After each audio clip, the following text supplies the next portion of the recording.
আসসালামু আলাইকুম আপুরা ভাইয়ারা, সবাই কেমন আছেন? আশা করি সবাই ভালো আছেন। আমি আলহামদুলিল্লাহ ভালো আছি। তো আজকে আমি কাতল মাছ দিয়ে পুঁই শাক রান্না করব। তো এখানে প্রথমে দিয়েছি পেঁয়াজ,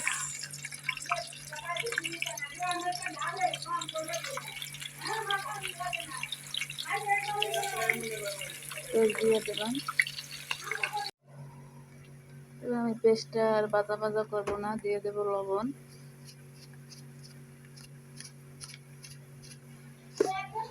এরপর দিয়ে দেবো আমি পুঁই শাকের ডাটাটা দিয়ে কষিয়ে নেব।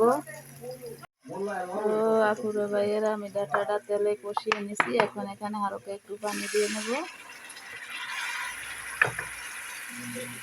পানি দিয়ে নিলাম। এখন এখানে দিয়ে দেবো মরিচের গুঁড়া, পরিমাণ মতন হলুদের গুঁড়া। এখন এটাকে আমি ভালো করে কষিয়ে নেব। আমি এখানে কোনো মশলার ব্যবহার করব না, শুধু একটু আদা বাটা দেব। তো আমি তেলে ডাটাটা আগে কষিয়ে নিছি, একবার হলুদ মরিচ দিয়ে কষিয়ে নিছি। এখন দিয়ে দেবো একটু আদা বাটা। আমি আর কোনো মশলা এখানে দিব না, এটা ভালো করে কষিয়ে নেব। পুরো ভাইয়ের আমার ডাটাটা কষানো শেষ। এখন আমি শাকটা দিয়ে কষিয়ে নেব। পুরো ভাইয়ের দেখেন আমার শাকটা কষানো শেষ। আমি কিন্তু ডাটাটা আগে তৈলে কষিয়ে নিছি, এরপরে মশলা দিয়ে কষিয়েছি। এখন আবার শাক দিয়ে কষিয়ে নিলাম।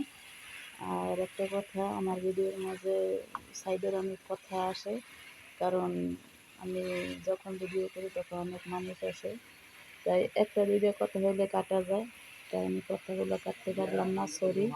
তাই এটা আমি ভালো করে কষিয়ে নিয়েছি। এখন দিয়ে দেবো এখানে পানি।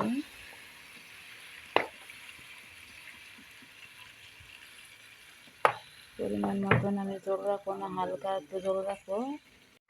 তো এখন আমি ঢাকনাটা দিয়ে দেবো কিছুক্ষণের জন্য। আর এখানে আমি মিষ্টি কুমড়া ভেজে নিয়েছি, এটাকে কোনো মাছ দেব না, মাছ ছাড়াই আমি এটাকে ভুনা করব। মিষ্টি কুমড়াটা ভুনা করার জন্য আমি তেল দিয়ে দিয়েছি, তেলটা গরম হয়ে গেছে। এখানে আমি পেঁয়াজ রসুন দিয়ে দেবো। প্রথমে দিয়ে দেবো কাঁচামরিচ, দিয়ে দেবো লবণ। এখন এটাকে ভালো করে কষিয়ে নেব, পেঁয়াজটাকে লাল লাল করে ভেজে নেব। আমার পেঁয়াজটা আর লাল করবো না, এখানে দিয়ে দেবো সামান্য হলুদের গুঁড়ো, দিয়ে দেবো মরিচের গুঁড়ো। আমি এখানে আর কোনো মশলা অ্যাড করবো না। আর আমার সবাই তো এখন কাজ থেকে আসে, তাই সবাই একটু বাড়িতে কথা বলে, মোবাইল আশেপাশে কথা শোনা যায়। তাই একটা দুটো কথা হইলে কাটা যায়, এতগুলো কথা তো আর কাটা যায় না, মনে কিছু করবেন না। এই যে দেখেন, এখন আমি এটাকে ভালো করে কষিয়ে নেব। আর কোনো মশলা আমি অ্যাড করবো না, শুধু মরিচের গুঁড়ো, হলুদের গুঁড়ো, পেঁয়াজ, কাঁচামরিচ দেবো। এটা দিয়েই আমি মিষ্টি কুমড়োটা ভুনা করবো, কোনো মাছও দেবো না। এখন দিয়ে দেবো আমি যে কাতল মাছটা ভেজে রাখছি, মাছটা দিয়ে দেবো। মাছ বেশি না, মাত্র 4 পিস, গরিব মানুষ তো, তাই মাত্র 4 পিস মাছ দিয়ে দেবেন। এখন আমি আবারও ঢাকনা দিয়ে দেবো। আর এদিকে এটাকে আমি ভালো করে কষিয়ে নেব। এখন এখানে আমি দিয়ে দেবো যে মিষ্টি কুমড়া ভেজে রাখছি, মিষ্টি কুমড়াটা আমি কিন্তু মোটা মোটা করে নিছি। এটাকে আমি, কেউ বাজিও বলে, আমি ভুনা বলি। এটা কিন্তু বড় বড় করে মোটা করে ভেজে নিছি, কারণ কুমড়া তো তাড়াতাড়ি গলে যায়, তাই আমি এরকমের করে মোটা মোটা করে নিছি। এই দেখেন প্রত্যেকটা মোটা মোটা করে নিছি। আমি এখানে পানি অ্যাড করবো না, শুধু তেলটা দিয়ে ভুনা ভাজা ভাজা করবো।